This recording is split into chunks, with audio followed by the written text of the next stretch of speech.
Right, one transfer already completed is Liam Delap's move from Ipswich to Chelsea. And a big news this morning, he's not been selected in Lee Carsley's England U21 squad for this summer's European Championships.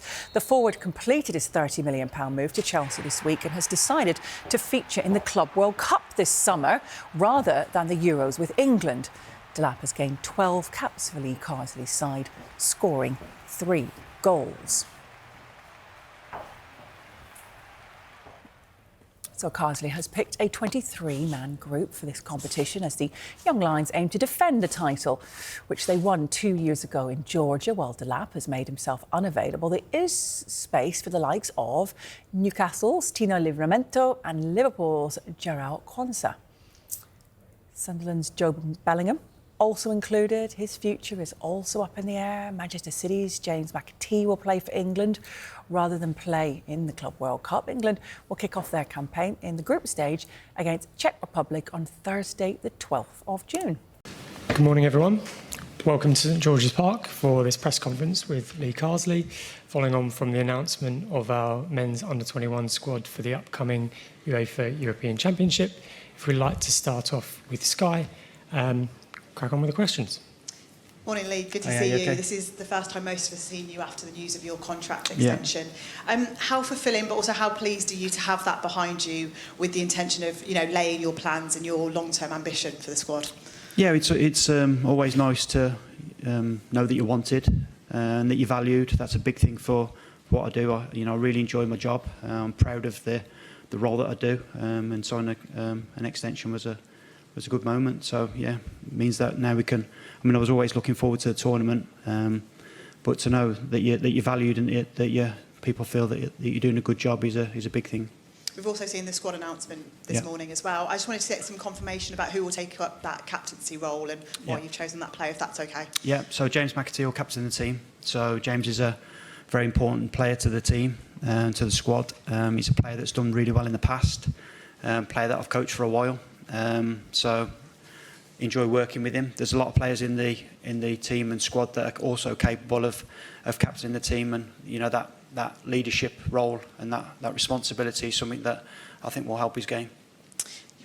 Mentioning James McAtee there and kind of that midfield trio. Of course, you haven't got Liam Delap, but does that give opportunity for a player to kind of step up into that trio of Harvey Elliott, Liam Delap, and potentially an Archie Gray or a Hayden Hackney, perhaps? Yeah, I think it's important that we've got quite a few players missing. One of the negatives of watching that last game of the season in the Premier League is that you're losing 2 or 3 players, and obviously with the Club World Cup as well, we weren't able to select some players. So I think we have to be creative with our team selection and the way that we try and get the players into the team. Obviously not trying to replace like for like, but trying to play to the players' strengths, and I think we can do that. And finally, just one more from me. Bit of speculation around Joe Bellingham. He's named in the squad, but there was links to Borussia Dortmund and him moving there. I just wanted to get some clarification that move, by the looks of it, won't be happening. And well, Joe's an important part of the squad. I think the FIFA window closes on the 10th of June, so we just have to make sure that we're flexible, similar to what we've done with all of the players. We're here to support them, make sure we help them as much as we can. Joe's, like I say, is an important part of our squad and will be travelling with us. Hi Lee, how are you? Very well, thank you. There was quite a bit of pressure on you 2 years ago to win this because you had a very experienced squad. Yeah. I think everybody thought this was a squad that would go on and win it, and you did. What's the pressure like having to defend it? Because again, we've won it for 40 years, but you haven't defended this either for 40 years. Yeah, I always found that was quite unrealistic, that pressure that was put on the team, because for a country that's only won it twice in the past, to be expected to win it every time we go to it I think is unrealistic. I think the fact that we've won it 82 and 84, 2023, it's a brilliant target to go for, to try and do it again, to try and replicate Dave Sexton's achievements. If we can, we're definitely going out to try and do that. It's important that this next generation of England players believe that they can win major tournaments. I think that'll help long term with the senior team as well. So these players are used to playing with that expectation day in, day out, so it should be no different with England. Moving on from that point about the players should be expected to win major tournaments, how disappointed are you that Liam Delap is not with you? He's joined Chelsea and opted to go to the World Club Cup. He could have played for you and still gone to the World Club Cup and played in the latter stages for Chelsea. I think I'm definitely not disappointed. I'm delighted for Liam and his family. I think it's a brilliant thing for an English centre forward to play in the Premier League at such a prestigious club like Chelsea. Hopefully he'll do really well there and push for the senior team, and we'll move on. We moved on quite quickly. I think we've always known that 2 or 3 of the players could move to clubs that were playing in the Club World Cup, and we've been preparing for this now for a while. I know one's a FIFA tournament, one's a UEFA tournament. Yeah. Does there need to be more joined up thinking then in the football calendar? Because firstly, the players are obviously playing a lot of games, but if tournaments are going to overlap, yeah. Well, I think it probably gives the status of the under-21 tournament probably a little bit down the pecking order. So I sort of understand that, but we still see it as a really important tool to use to help develop the players for the senior team.